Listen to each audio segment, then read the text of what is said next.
ঈদের দ্বিতীয় দিনও যে এত ভিড় থাকে সেটা আজকে না আসলে বুঝতেই পারতাম না।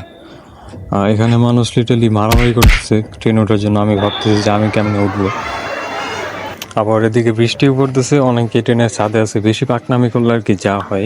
নাইস। আর এদিকে আমাদের কাঙ্ক্ষিত ট্রেনটি অল্প কিছুক্ষণের মধ্যে আইসা পড়বে।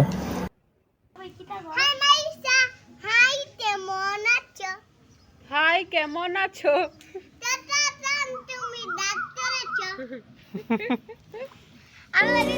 তো সেফলি জার্নির পর অবশেষে নিজের গন্তব্যে এসে পৌঁছাইলাম। আইসা এতটুকুই ভালো লাগতেছে যে বৃষ্টির মধ্যে গাছগুলো অনেক সুন্দর লাগতেছে আর কি, প্রাকৃতিকটা অনেক ফ্রেশ লাগতেছে। এতটুকুই, ধন্যবাদ, আল্লাহ হাফিজ।